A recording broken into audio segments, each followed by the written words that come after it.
Oh, welcome to HB RV Lifestyle Live. We are live today answering your questions. I don't have very many microphones today, so the sound quality might be a little iffy. I also just bought a new space heater, so there's going to be some background noise, so I apologize about all that up front.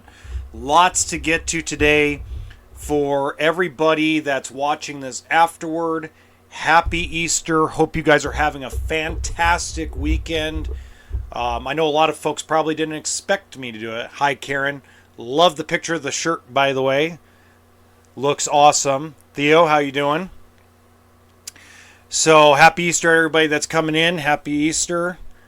I'm drinking lemonade instead of a alcoholic beverage this time. So, I have a lot of emails I want to get to, and some just different things I really got to talk to today. Hey, we got Pete and Lisa in the house. Jenny, how you doing? First thing I'm really going to want to start with is I got an email kind of crazy about an hour ago that I was reading through, and it was really kind of half nasty to me, but at the same time, it's understandable because I'm a kind of slap you in the face with information type of guy. And this was on credit score, because I did a podcast episode yesterday where I put some context into how credit scores are affected and internal scores and stuff like that. Okay, it says, Dear HB, it seems to me like the only thing you want us to do is shop interest rates and loans through a dealership rather than seek your own financing for your own greedy reasons. Only a person that speaks like you is full of greed and hate towards a customer trying to get the best deal possible. Your lies about how credit works is not satisfactory, and all you're doing is punishing people for looking for other loan opportunities. I would hate for anybody to buy from you personally, because at the end of the day, we feel that all you're there to do is rip people off. Okay? Now, this is out of pure uneducation. Okay? Hey, Greg, how you doing? Basic Mom, how you doing? How's everybody doing? I don't think this is a troll situation, Larry. This is uneducation or training of how we're trained as human beings and conditioned as human beings since birth. Pay cash for everything. The dealer is the enemy. The business owner is a greedy person trying to rip you off. These are things that have been instilled in our society since probably the late 1940s. Okay? Sleazy salesperson. Then there's movies on top of it. There's a bunch of movies out there like Boiler Room and Used Cars and a bunch of other movies that make salespeople and finance guys out to be crooked, evil. So this comes out of miseducation. First off, I never tell people not to seek their own loan. I say go get pre-approved and then let the dealer have at least an opportunity. I've run into a lot of situations where I have a customer who goes and gets pre-approved and gets, let's say, 8.99 rate. I see their credit score is like 814, and I'm like, yeah, I can beat that. And then I can't because of the internal scoring system. So here's a purchase order. Go get your check. I have no problem with that.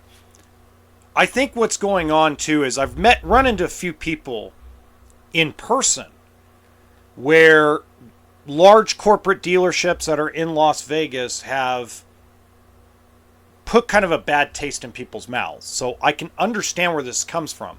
And this is just lack of education. This is a lack of understanding how debt works and how the deal works. So I would encourage you, and I emailed you back. So if you end up watching this afterward, or if you're in the live right now, I encourage you to read my email and go through every one of my finance videos. So that way you get a better, because, as much as I enjoy doing the podcast, I love the podcast. Okay. I love doing it. It's like a venting machine for me. Okay. But the reality is I was putting context for people that have already watched those videos. So I think there was a misunderstanding, a misinterpretation of what I was trying to do. Okay. So I hope you understand that. Well, damn, this person was mean. Yeah, sometimes they can be. That's not what I heard. Go to your credit union, and if we dealer can help a relationship, shop them all. Yeah, I mean, just try to always get pre-approved. You know what I mean? God left this place a long time ago. It's a human number, and the number is okay. Looking at a 2014 Jayco Ego 351 RLTS. Doing inspections. Any thoughts, negative or positive? It's 10 years old. That's the only negative I have for you is, it's an older rig. Your chances of, my only downside to older rigs is you don't know what they've been through. However, if it fits within your budget, okay, if it fits within what you're looking for, money, floor plan, size, then you just have to make sure that you just stay on top of the maintenance. Because it may have been built in 2013 instead of 2014, so that would make it an 11-year-old unit. Okay? So that would be what I would look at, TTT, is just, there's nothing you do cosmetically, and they're earthquakes on wheels, but when they get to that age, you just got to be prepared that things will go wrong, and you can't get frustrated about it. Do as much as you can on your own, the little fix-its here and there, but when major appliances go, because that old of a unit, generally it's hard to get a warranty on it. So just be aware that even though the inspection is going on, the inspector's going to find a bunch of things wrong because it's almost 10, 11 years old. But again, if it fits within your money budget, you just have to kind of take it with a salt, read through, see what, hey, I can fix that. Hey, no, I can fix that. No, can't do that one. That's what I would really, really do, especially at that age. That's what I do when I take them in on trade. I'd really go through them thoroughly. I miss independent dealers. My credit wasn't perfect, but in 05, Tom Raper RV, now sold to Camping World, got me 5.25, First Merchants Bank with 40K down, 160 finance for 20 years.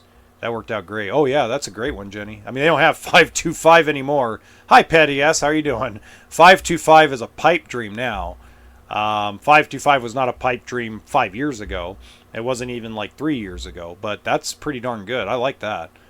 Let's see, back in 05. In 05, that was pretty good, too, because 05, the rates were a little higher. So, yeah, that's pretty good. Outstanding. Absolutely outstanding. Like, I work for an independent dealer, so no big deal. Okay, next one. Oops, wrong one. They asked me not to. That one was do not read on the air. So I won't do that one. Okay, here we go. Dear HB, we are considering moving into a diesel pusher, but our budget is very limited. We have only about $20,000 in cash, and our credit isn't as good as we would want it to be. We have been told by several dealerships that we will not qualify for anything over $75,000 because for most of our lives, we have paid cash, which has hurt our credit and hurt our ability to buy a rig. What we need is advice on where and how we can get a loan set up. We tried USAA. USAA, exactly what the dealer said, about $75,000. And for what we can find under $100,000, we cannot find anything that's newer and decent. We still want to travel around and go to national and state parks across the United States. We even want to do some really heavy camping into British Columbia this year, as well as possibly Alberta and the Northwest Territories. Do you have any advice for us? My husband does not want anything older than a 2017 diesel pusher. Okay. So you tried USAA. Huh. Well, if you've paid everything in cash in the past, house, cars, other RVs, that does hurt you. My recommendation would be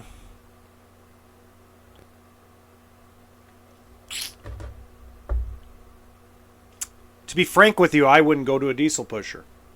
I would go to a fifth wheel. Because the truck, if you go and get the financing on the truck will be easy because a truck is pretty much a need in the bank's mind. So it's a lot easier to get qualified for, let's say, a $60,000 to $100,000 truck than it is to get a $30,000 RV loan. You got 20 grand down. You can find something probably in the new to used range, the newer used range for 60, 70 grand. Put 10 grand down on that, 10 grand down on the truck, and travel the country that way. That's the best bet because you could get a newer one like a 2018-19, maybe like a Mobile Suites or a Redwood, maybe a Cedar Creek. You can get something really nice, a Montana. That would be my recommendation because that's actually who I'd go through. USAA generally will give you a $150,000 loan if at max. That's their max out if you got good established credit, but they also limit you like everybody else to what you financed in the past. Very crazy. Oh yeah, I agree with you. Thank you. It'll be pretty much stationary also on yearly leased camp spot. Cool. Okay. Very cool. I would do that. That's how I would do it.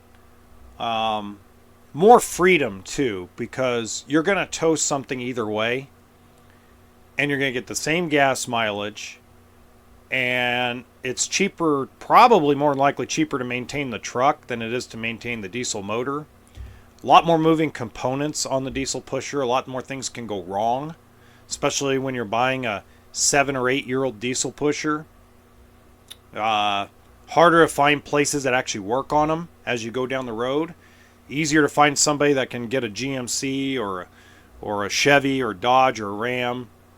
Or sorry, Ram, not Dodge. Ram or Ford. Easier to get that stuff kind of worked on. That's probably where the route I would go.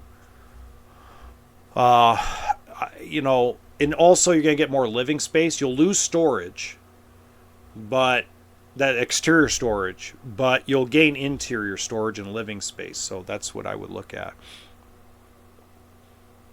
Yeah, maintenance is the key to everything. Yeah, that's true, Theo. Very, very, very true. Okay, let's go to scrolling down. Oh, come on, Mr. Mouse.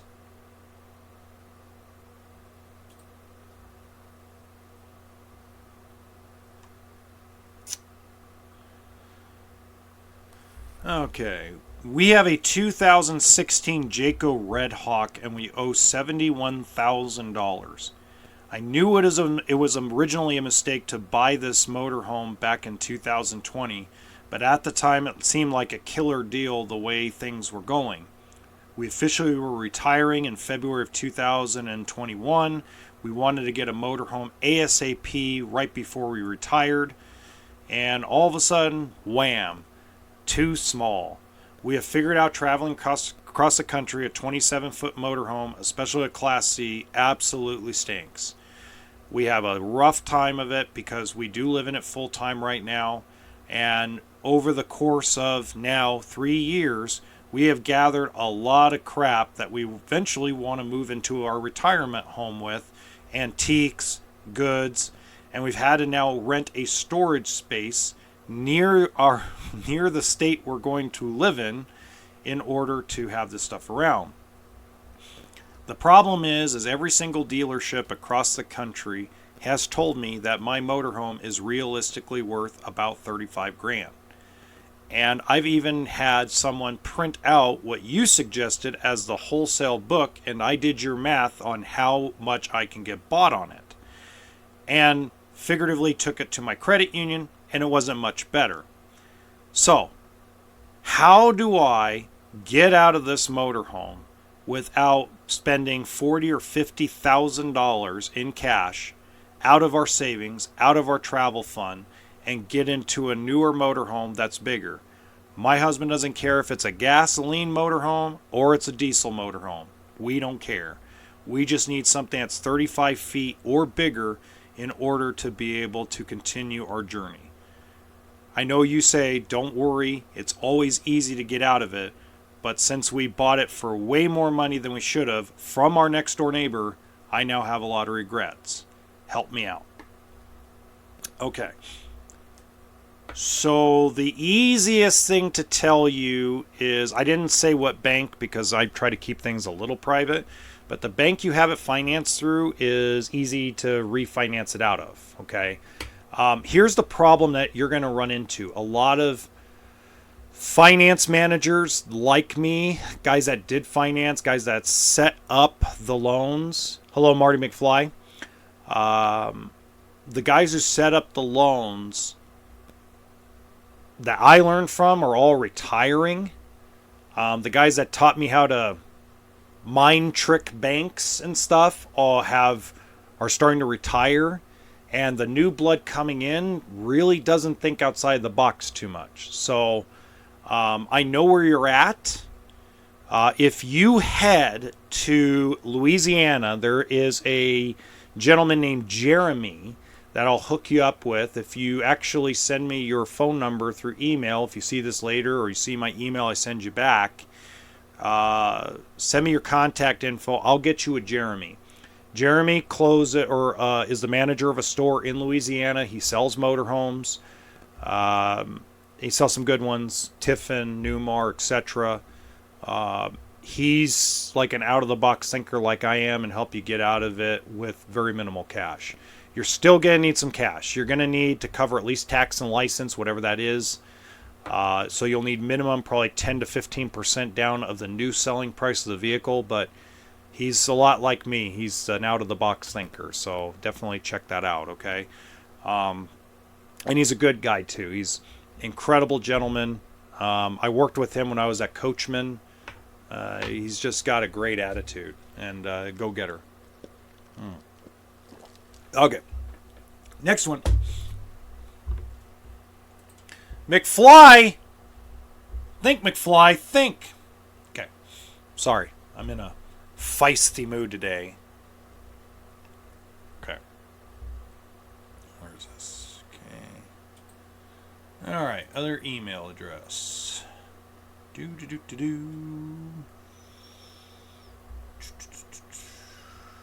Voila. Dear HB, it looks like we are going to get a Coleman 17B. It's the only one that fits within our payment budget. We've gone to every single dealership you can think of in the Florida state area, and everyone seems to have the same type of unit, priced the same, but Camping World is the only one that seems to think that they can get down to our payment that we're looking for. We want to be about $130 a month. We got $4,000 down. Everybody else has been hitting us at $175, and Camping World's only won $130. I'm a little worried because I have not heard very good things about the Coleman 17B. You seem to echo these concerns with this travel trailer. What do you suggest we do in order to, number one, make sure that this thing doesn't fall apart on us, and number two, how do we make sure that we're really getting $139 a month? Because I've heard and seen a lot of people complain that when you go back into finance, they're trying to shove a bunch of things on you and force them on you. Okay. Well, first off, from what I understand, if it's a 2024 Coleman 17B, more than likely it's better than the 2023s, because what they did was Coleman started having those little 17-footers built out of the Springdale plant.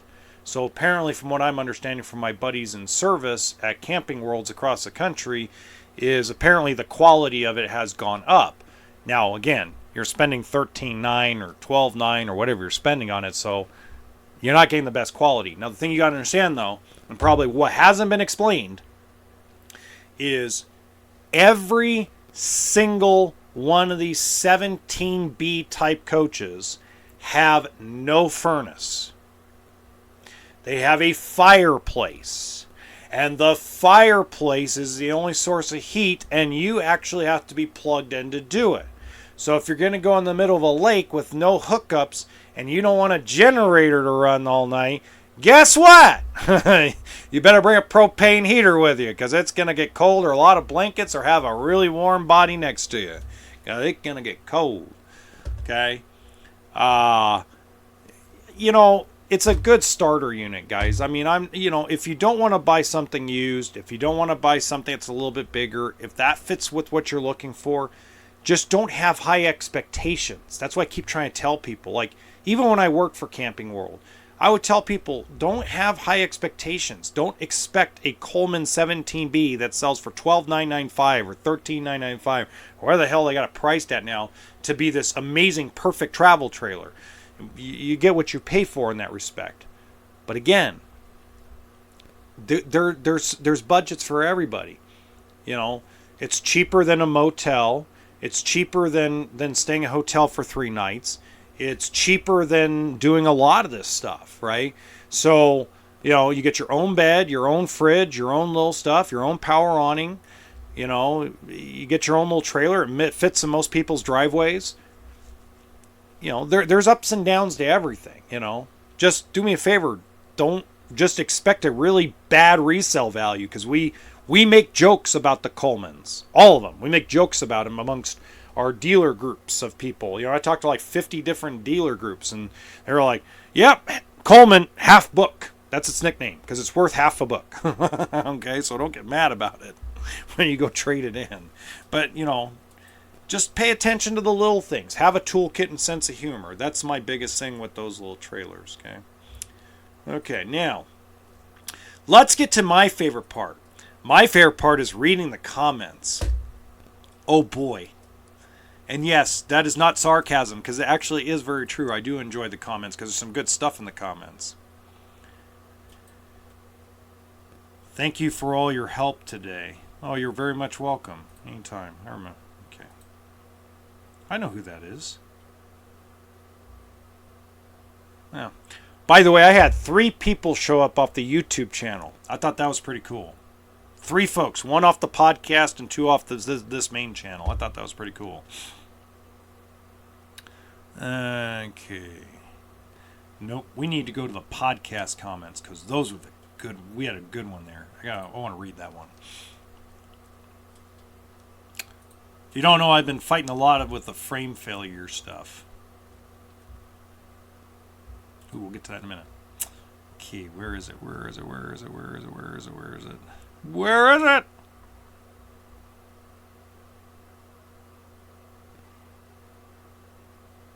Oh, okay. So it says this. Why do you care who has the balls? It's none of your business and affects you in no way. Does your owner sell Grand Design? Okay. So I've gotten some people that are a little mad at me about talking about frame flex and frame failure, right? So one of the things that I'm starting to find out is this podcast, this movement. In fact, Pete and Lisa, who are in this live, have a Facebook page that talks about frame failure, frame flex, stuff like that, major problems. And I basically want to say this. Whenever I talk about problems with any unit, it doesn't matter if it's a Flagstaff, a Cougar, a Grand Design, it doesn't matter.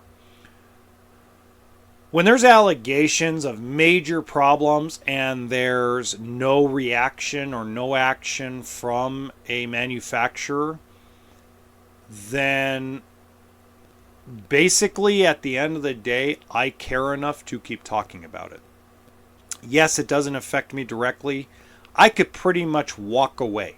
I can walk away from frame failure and frame flex and talking about it and talking about Grand Design's allegations and talking about the speculation of the market. I can do that tomorrow and it wouldn't affect me.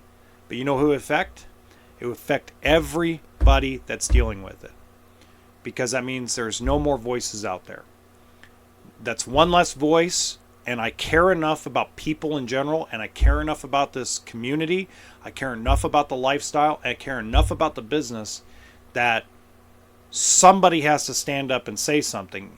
And if I had the platform that Josh the RV Nerd has, if I had the platform that Big Truck Big RV has, if I had the platform Matt's RV Reviews had or has, if I had the platform Miles RV has, I would be constantly talking about it every single day. Because at some point someone needs to pay attention. And that's a fact. Okay? I don't know if it can be fixed. I don't know really what they can do. Now, I've seen videos in the past of older units, older videos, Forest River Columbus, a couple Keystone Montanas. I've seen some older videos on YouTube, and apparently those rigs are still going. So obviously there is a fix for it. I don't know what the fix is because I'm not an engineer, and I don't understand welding, and I don't understand what the fix can be or should be. And I don't know if it's a Band-Aid or a permanent fix, but I know there's been a few Columbus fifth wheels that are like 2015, 16s, and 17s that have been fixed, and so far have not had any problems that I'm aware of. Okay, because, a lot of people still keep posting, years later if there's something wrong. So I don't know what the fix is, but yeah. Is that one of those automatic window blinds? No. They're all blackout shades. I had to move into another travel trailer.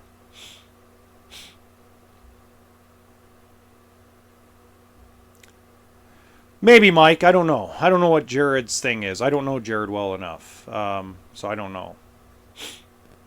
Sellouts. Okay. Yeah, sellouts. Yeah.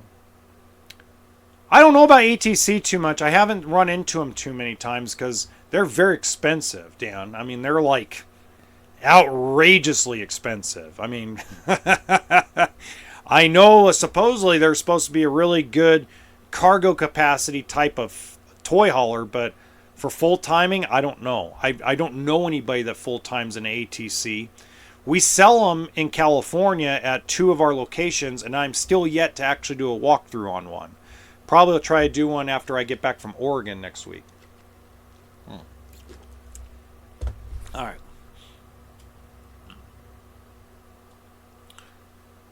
Oh, and then I hold on. Let me block this person.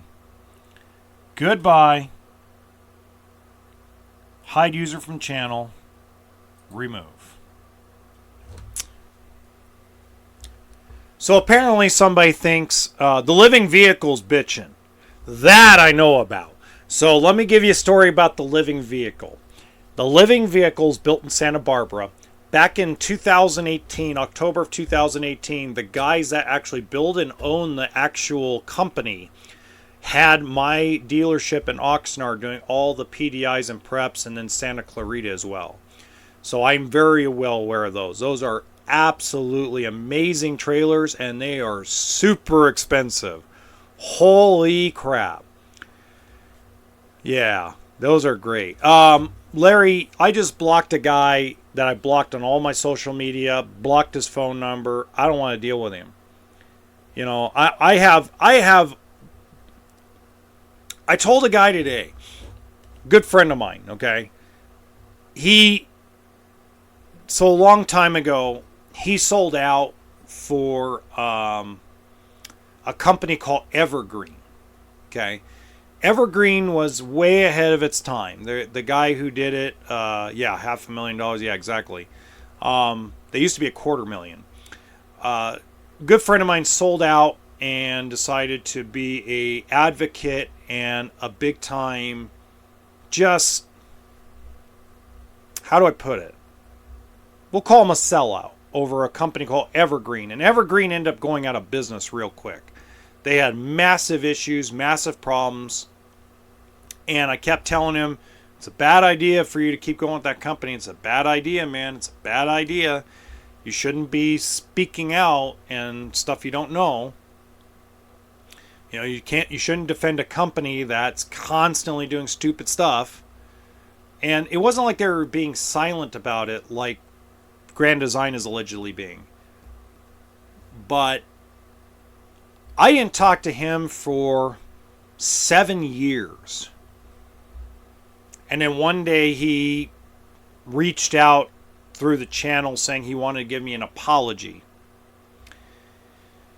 And so we made amends, but it was like, when you tell me something, whether it's over the phone, whether it's in person, whether it's through an email, and you're going to have to excuse my language because I don't normally cuss on the main channel, but fucking stick to your guns. Stick to what you say you're going to do. Period. If you tell me tomorrow you're dumping an Airstream because they're out of control and you're not going to do anything, you're going to sue them, you're going to do this, you're going to do that, and then you turn around a week later and go buy another Airstream, don't call me. Don't talk to me. You have zero integrity with me now. Everything that comes out of your mouth now is a pure lie in my face. So I just rather not talk to you anymore.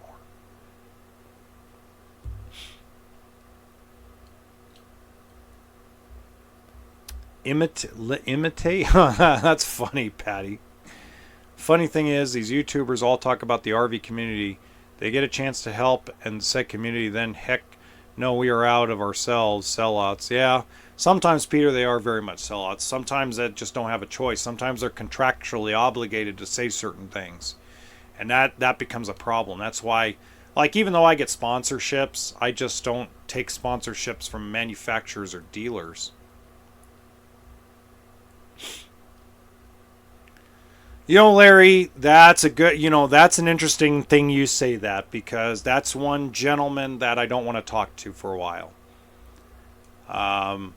Zero integrity. I'm not going to say names. I'm not going to point fingers, but there are six specific people that have promised the world over that they're going to be in for the fight.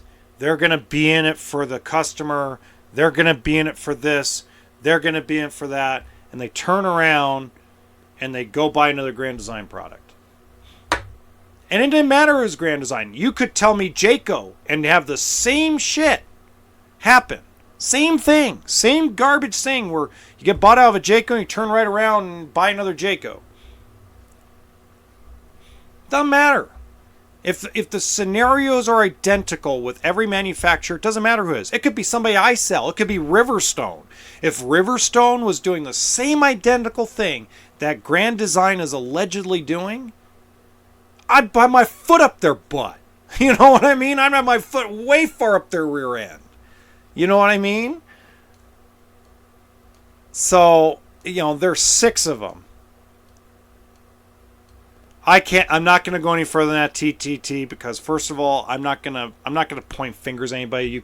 I can just say that you could kind of figure it out for yourself. If you know the person had a buyout of their Grand Design Solitude or Momentum and they turned around and bought another Grand Design product, you can pretty much tell you that they were one of 6 people that did the same thing and told me otherwise. And I'm done. I'm done with people like that. The Jayco J-Flight 6 2017. Which model? Which J-Flight?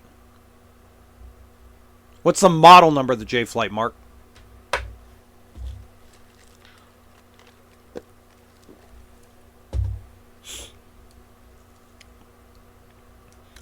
Take your time. J-Flight 6. What is that? I've never heard of that. Hold on. You have me curious, sir. We are going to Google search this. Oh, SLX. Okay, you're talking about the lineup SLX. Okay, not exactly the model number. Okay. They're fine. They're entry level. They're like a Forest River Wildwood. They're like a Grand Design Transcend. They're like a Gulfstream Airlight. They're an entry level aluminum sided trailer. Not bad. You know, they're not great. They're not bad. Downsizing makes sense. Purchased a new Grand Design. Everyone told them not to. Give them 3,000 miles. They'll have problems. Yeah, there you go.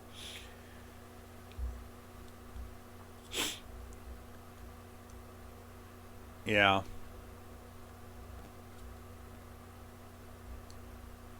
Probably, Mark, but how long ago did you pay for it? The 26FK is that, let's see, that's got to be a White Hawk, if I remember right. What year, Jayco? What year 26?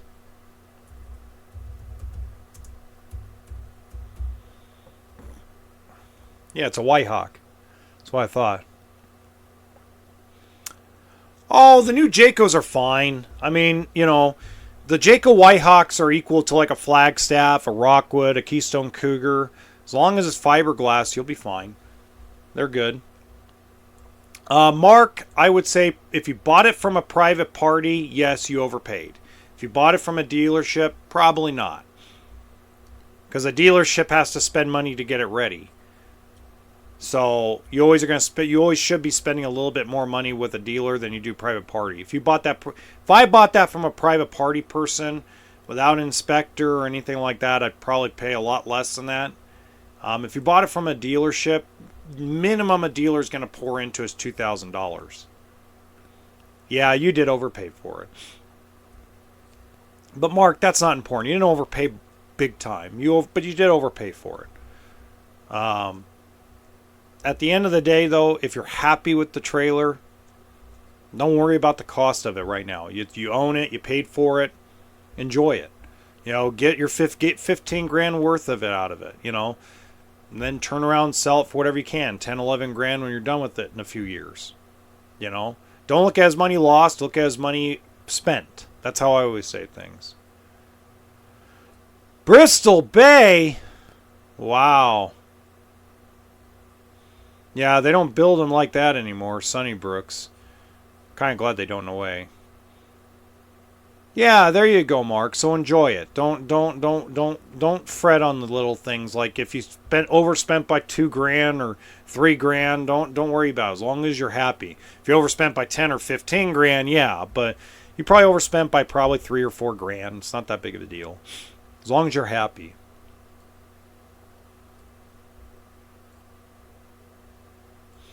Yeah, just get your enjoyment out of it. Everybody worries too much about overspending. Don't worry about overspending, guys. Overspending is if you're happy, enjoy it. Too many people are too worried about what they're spending when it comes to this. It's all debt anyway, if you think about it. Even if you pay cash, you paid with debt. Everybody thinks that this thing right here has value. Whoops, upside down. It's a piece of paper. It's debt. This is debt. This has no value. So whether you take a loan from a bank or you give someone all this money, it's debt. So don't worry about whether you're overspending too much or not. You know what I mean? That's right. Toolkit and sense of humor, Peter. That's right. You're gonna start taking my lines. I'm gonna be like The Rock from the WWF, the old WWF. Everybody's gonna know my catchphrases. Okay, let's go.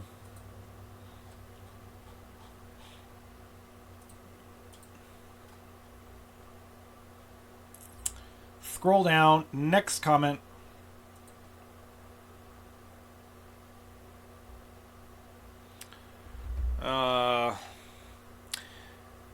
Nope, wrong one. Are FICO scores that show up on apps BS? If so, am I wasting my money having the credit score apps? No, absolutely not. I just had this conversation with my mother yesterday. Can't get into my mother's business too much, but I've always been telling my mother for years, even though the Experian app, Credit Karma, TransUnion, all the apps are completely inaccurate with their credit scoring compared to what a consumer is going to pull or someone's going to pull at a dealership or a mortgage or etc. The best thing about the apps is tracking your credit, tracking how many accounts are open, tracking if someone happens to open an account or try to sneak in a collections on your credit. It is highly important to pay for those apps because screw the credit score part of it. You can, like, I check mine once a week. Yes, this is live, Tommy. Once a week, I check all my credit scores to see, did someone put a medical collection or try to sneak in one of those utility little collections. You know, you never know with people. People can get crooked. We all know that, right? So, no, it's not a waste of money to have the credit score apps or the credit apps. It's actually very beneficial because the more you have control over your credit and what's on your credit, the better chances you have of having a good FICO score.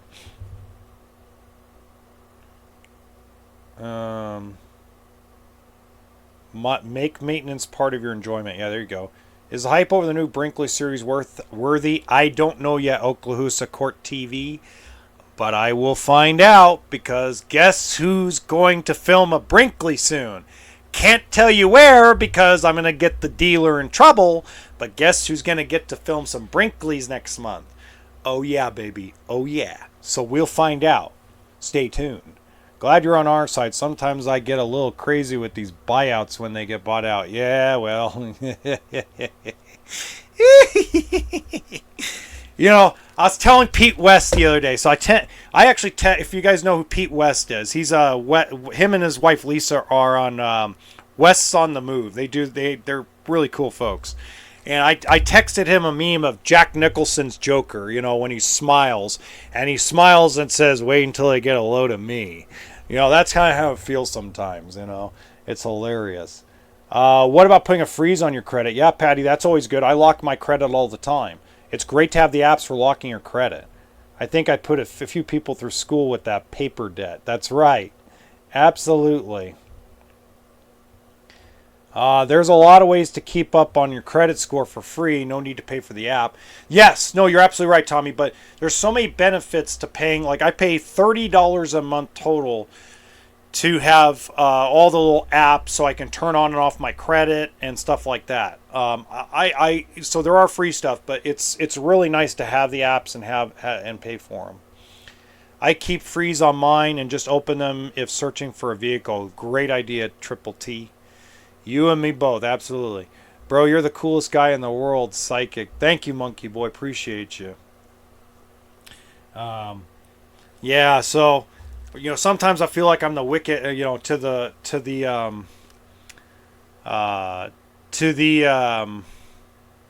naked eye. I feel like the wicked witch when I laugh. You know, feel like I'm upset because the house fell on my sister. What's the best product to put roof coating on my trailer? Probably Dicor is great for sealing the outsides of it, and then just regular rubber sealant since Jayco does use a rubber roof. I'm from Saudi Arabia and I like your topics. You know, thank you. I've noticed there's been a pickup of activity from folks in Saudi Arabia. This month, you guys are the 10th most country watching my videos on the main channel. That's really cool. Sometimes, Peter, you know, it depends. We get some trolls that I think it's going to be a little better. Thank you for the super chat, Miami. Appreciate you. And I will always be myself. No worries. Sometimes I think, you know, I know damn well the owner of the dealerships that I work for. I know damn well he gets phone calls, okay? I know he gets phone calls from different manufacturer people going, do you realize what the guy's saying about our owner of Forest River or Thor? Do you realize what he's been saying? And he probably goes, yeah, I'll talk to him about it. And I never hear about it because he don't care. He's like, nah, whatever. So, anyway, yeah, I've noticed some pickup. By the way, what's interesting, this will blow your guys' mind. I know this is probably a little off topic what I usually do, but I was going to share some of these. So Saudi Arabia actually is the 10th most, they're the 10th, they have the 10th most views this month on the main channel. I think it's pretty badass. I really do. I was like, holy cow, people in Saudi Arabia like RVing. But can anybody guess what the 5th most country that watches the content? Not the podcast. The podcast is strictly U.S. and Canada. I don't get anybody from other countries. But can anybody guess who the 5th and 6th most country watches the content? I have an American Express card, and they provide everything I need. Credit score, credit reports, credit alerts, all for free also. Oh, perfect, Tommy. That's really cool. Yeah, maybe I can influence them for cheaper gas. Hey, man. So we got Scotland, North Korea. Anybody else want to take a shot at it? The UK is number 4. China's number 9. Where do you get those cool images as covers on your YouTube video? Usually scary people or it's a trade secret. I'll tell you in a minute. After we do this, I'll tell you in a minute. No, I know he's going with that pink one. Nope, not the pink. Nope. Who do you like making a mid-tier fifth wheel? Anything by Forest River Flagstaff. China's number 9. Norway's number 13. Canada's number 2. Russia's number 6. Russia, surprisingly, is number 6. Canada's number 2. Germany is number 7. Number 5 is Australia. Number 5 is Australia. That one is number 19. What CITES, I get the translation CITES, that's number 19. Denmark is number 15, surprisingly. So this is interesting. This is just for the month of March. United States, obviously. Canada is number 2. India is number 3. United Kingdom number 4. Australia 5. Russia 6. Germany 7. Philippines 8. China number 9. Saudi Arabia number 10. Indonesia number 11. Japan number 12. Turkey number 13. Italy 14. South Korea 15, Mexico 16, France 17, Spain 18. Man, I could just keep on going and going and going and going and going and going, right? But you know what? That makes me Pitbull. That makes me worldwide. Sorry. I'm getting a little goofy as this is going on. No, Canada's number 2. Talk about country. Oh. Yeah, USA Roar. There you go, yep. Hi, everybody. What are your thoughts on Dutchman Voltage? Kevin, what year? What year Dutchman Voltage? Portland, the city. Well, I'll go cities next. Give me the... So the cities... Portland was... number 36 on cities. Kevin Klapsabdal, what year Dutchman Voltage? Or are you talking about newer ones? Oh, man. 2020? Voltage. Okay. Voltage is the original pig with lipstick. Look, let me give you a story. 2014 Pomona show in California. Okay. So I was selling Cyclone toy haulers by Heartland. I had this presentation that I gave everybody. And Heartland, Road Warrior, Cyclone, Landmark, and Bighorn were the ugliest damn things on God's green earth. They were just... If a woman walked into a Cyclone toy hauler back in 2014 without anybody explaining anything about how the toy hauler's built, why they do certain things, you'd never get her back in one. That's how ugly they are. They were trash, ugly interiors. Bad. Okay?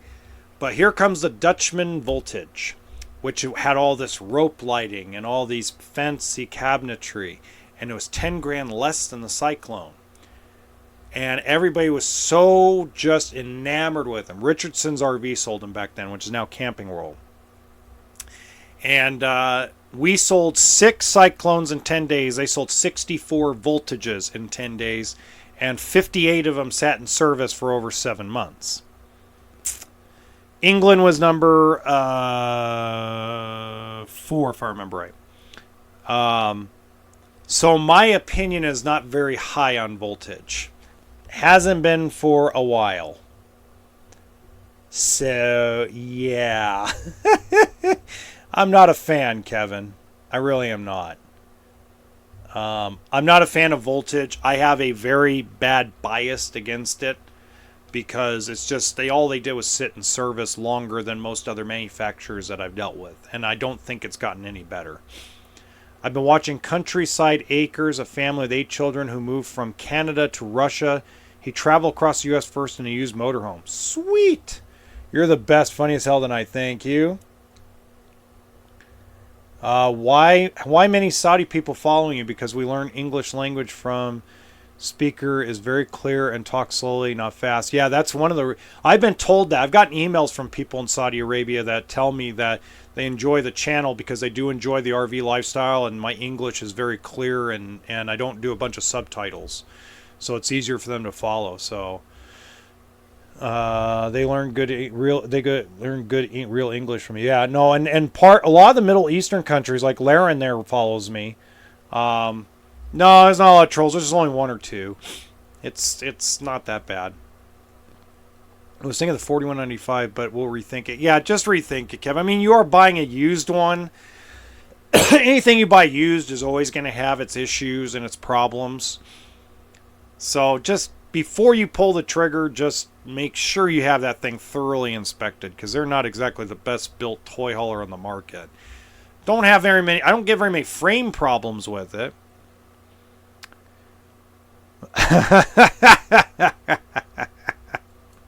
You're funny.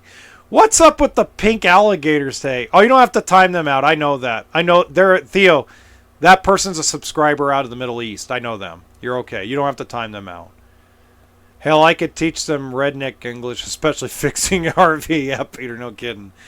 You know, I get some people from Iran, Iraq, a lot of interesting Middle Eastern countries that like RVing. So it's very cool. I actually very impressed. What was it? I think Dubai is number 17. So Dubai is the number 17 city that actually watches my stuff. So I thought that was pretty cool. I was not in the Army. I was in the Navy for exactly 2 days before they found out that I had an autoimmune disorder that disqualified me from being in the military. Which I'm okay with that. I turned out okay. Okay. We got 7 minutes. Let's see if we can get to another comment. Oh.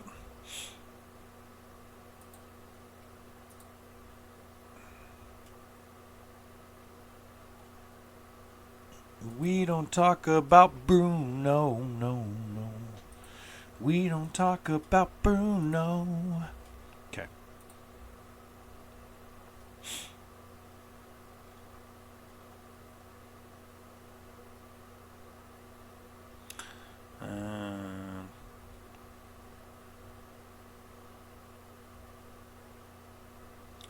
Okay, here we go. We're thinking of buying a Mobile Suites 40 RKSB. We have a feeling we're going to need a 450 or 550 Ford dually in order to tow it. I did the math. the math, according to all the blogs, is if I want to tow it with a little bit older used diesel truck, I need a 450 or a 550 Ford with the 6.7 liter diesel or the 7.3. Oops. Oh, sirens. What are your thoughts? Budget's 40 grand on the truck.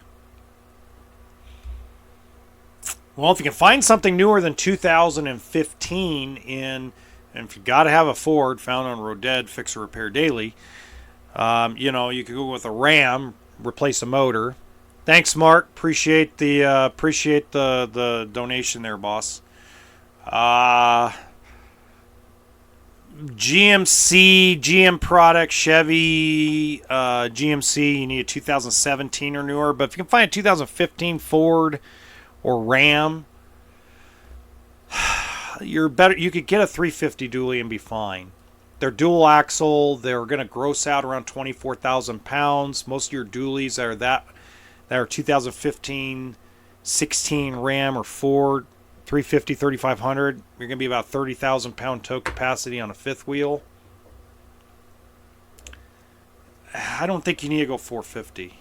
You can if you want to, but I don't think you necessarily need to go that big. They're not that heavy. Now, when you go to a triple axle, yeah, it might be beneficial, but I don't think you need to go that big of a truck. I really don't. Can we get a thank you to the moderators for cleaning up the trolls? Yeah, Theo and Karen and Larry always do a good job, and I really appreciate it, guys. They know I appreciate them. What country do you like? I like all countries, man. I'm not prejudiced against any countries. Hey, watch the Ford jokes. Hey, I got jokes about everything. Got more than Chevy. That's GMC. Ram is replace a motor. What are your view on travel trailer toy haulers 35 feet? Oh, they're fine. I mean, 35 footers, that's the majority of the ones that fit the Can MX3 or the new Razor 1000 Pro R have to be 35 feet plus. I mean, you really can't go shorter than that and get anything decent. Shockwave Sandstorm, Stealth in the Forest River, good. Anything by Genesis Supreme is amazing. Alliance is good. Really, that's it. I mean, it's tough after that. It gets weird after that. All the Keystone products aren't really good. The Momentum Toy Hauler travel trailers are not really like... They don't keep up with the West Coast type of style where you need the bigger, wider area for your bigger side-by-sides. But yeah, I mean, Alliance, Genesis Supreme, the Forest River, California stuff, they all work really good. Happy Easter, safe, Rashash. Appreciate you, bud. Happy Ramadan, too, man. See, I told you, folks, there's people from Dubai that watch this channel. It's freaking awesome. How do you like Outdoors RV? They're really good. They're really well built. I wish they would build more, but they limit how much they build per year. If you don't want to spend that kind of money, the equivalent or close to equivalent would be like Rockwood Flagstaff on Forest River, Cougar by Keystone, Freedom Express by Coachman. That would be pretty close to that. Not exactly lighter. They're going to be lighter weight. But Outdoors RV is a bitchin' product. So is Arctic Fox. Great products. Absolutely bitchin'. The bumper option on the Ford. Yeah, we'll find it. Yeah, that way you can sit on it and get your butt warm while you wait for a tow truck. There's another Ford joke. Seen one in person, didn't realize they were so tall, but understand why. Yeah, they have to be tall. Genesis Finch, how you doing? Hey, Miles, how's it going? In Alaska, that's all there is Ford. Yeah, there you go. I'd love to have an Outdoors. Yeah, Outdoors are good. Husky's a good hitch. Good weight distribution hitch. Husky or Husky or Equalizer, the actual brand Equalizer. All right, Miles. Attaboy. There you go. You kind of look like Jack Hermanson. One moment. Now you're making me wonder who the hell Jack Hermanson is. Jack, H-E-R-M.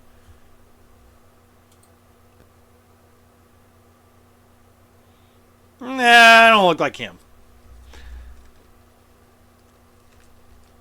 UFC fighter? Yeah, MMA guy? Nah. I'm probably closer to Macaulay. Well, I was closer to Macaulay Culkin back in the day.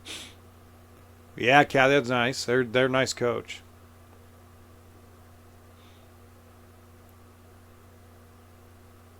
Jeff Cook, would you choose a Grand Design 22 MLE or I would choose a Jayco at this point with all the problems Grand Design's been having, allegedly. I'd go Jayco just because we don't know what Grand Design's been just so quiet and trying to make all the frame problems go away. I would go with Jayco. Jayco's going to be less quiet if there's a major problem. They'll actually like get on top of the stuff. Yeah, Equalizer's great, man. I love Equalizer. 26,000 pound hitch for my fifth wheel. Yeah, but he was talking about toe behind. You send him down another rabbit. There you go. Was a Navy guy in Deliverance. Yeah, there you go. Make jokes.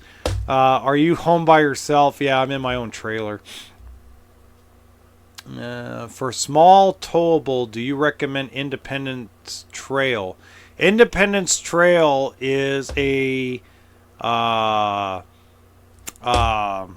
the same thing as a Coachman Clipper and Coachman Viking, except for there's some more corners cut. That's a Campers Inn only brand. Byron, if you like that style of Independence Trail, try to find a Coachman Clipper or a Coachman Viking. They make all the same floor plans, and they're the same identical coach, except for they're a little bit better quality because Campers Inn, they used it as a Campers Inn brand only, like Coleman does with Camping World and Aurora does with Blue Compass.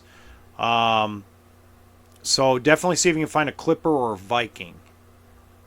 It is noisy, but hell, it's better. It's one of the best hitches out there.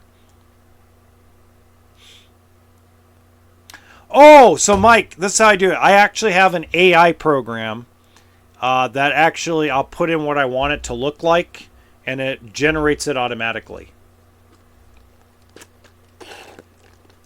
That's how I get those things. It's not too bad, Larry. It's been worse. It's been really worse. I am goofy. That's right, damn it. I am goofy. All right, last thing before I go. Thank you, guys. Thank you, Mike. Appreciate you. I want to thank everybody. Happy Easter.